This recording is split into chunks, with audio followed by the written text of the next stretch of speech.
Okay, you guys ready to do some art? You're ready to do some drawing? I've got this given to me to use, not given to me. It's a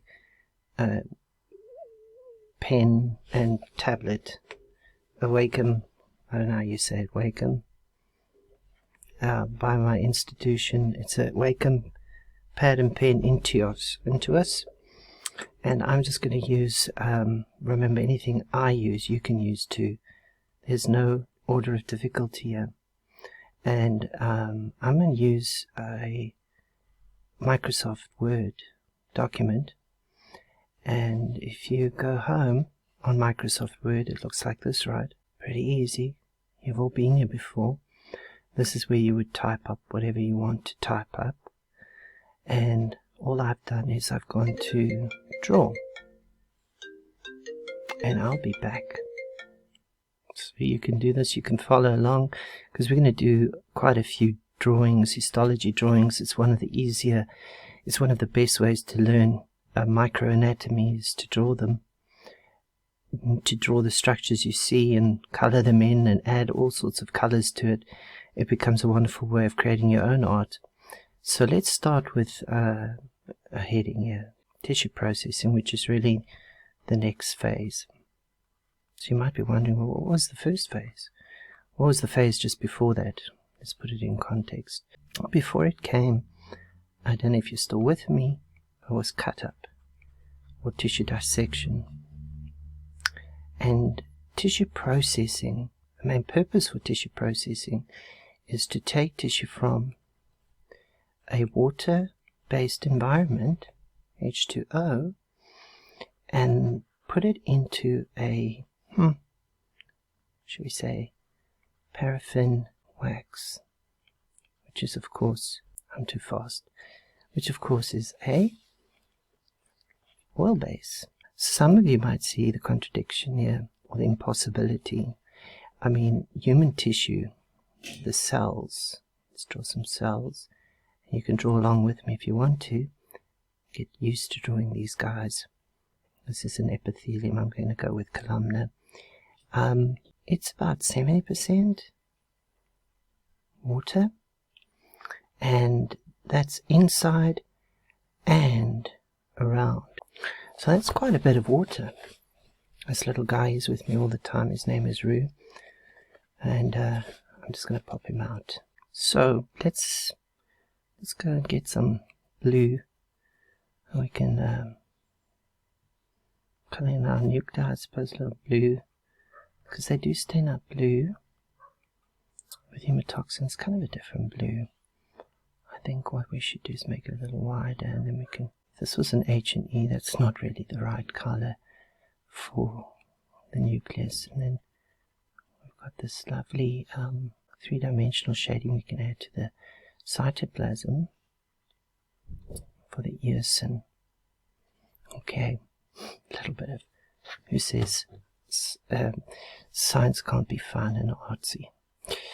Okay, so our conundrum here is that we've got water and we've got paraffin, and tissue processing is going to take us from the one all the way to the other, and that's a bit of theory for you guys as newbies into this whole game.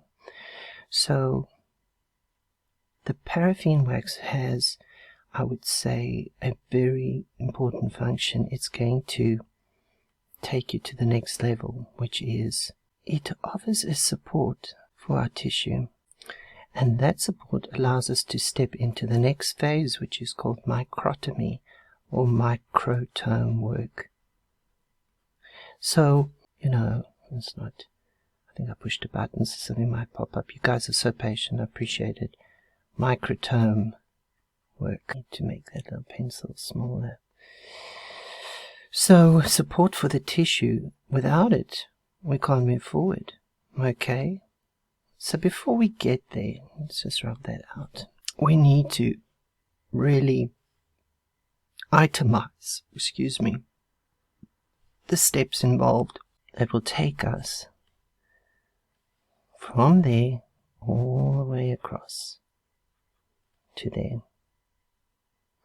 from a 70% to an oil base.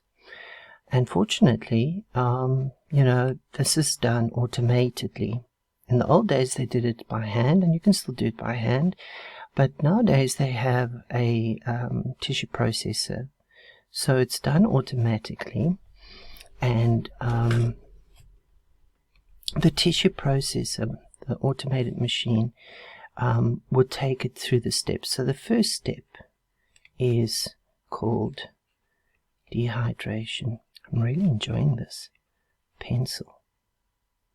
And dehydration is the removal of water, right? H2O. And of course we're referring to this water over here in and around our tissue. The second phase of tissue processing, or the steps, is something called clearing. C-L-E-A-R-I-N-G. And the agent that we use is called, or chemical, has a name, and the clearing purpose of it, like removal of water, this purpose of clearing is to make the tissue translucent. Our tissue.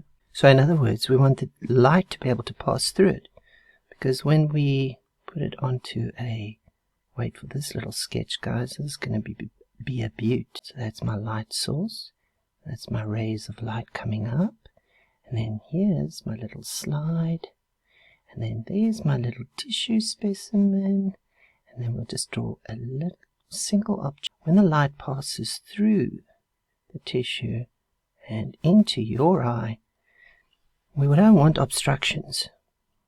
Okay, we want the light to pass quite beautifully through. So we need to make the tissue translucent, and we use a chemical called xylene. There are different agents to do it, but the chemical is xylene. For dehydration, we use, let's go to a red pen.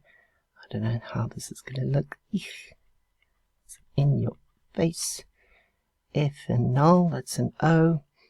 And for clearing, we use XYLENE. And then the final step, so it's a 3-step process. 3, and I'm just going to scooch it in here, is wax im. Very important word, that impregnation. And we're going to use a blue pen, I think. It's the best one. Okay, so let's summarize it quickly. 3 steps, 1, 2, and 3. Dehydration, removal of the water. We use ethanol to do that. Clearing, to make the tissue translucent. We use xylene to do that. And the final step is adding that paraffin wax, and we use the paraffin. It's wax impregnation. We use the paraffin wax, and that's important to create the support for our tissue. Now, the entire process is about 10 to 17 hours. That's a long time. So we do it usually over a night cycle. At the end of the day, someone loads the cassettes, places them in the tissue processor, and switches on the machine. In the next video, I'm going to show you exactly how that machine looks, and we'll talk a little bit about the different tissue processing schedules that exist. So in the meantime, you guys go and have a look, see if you can draw a couple of cells, and start practicing your histo art.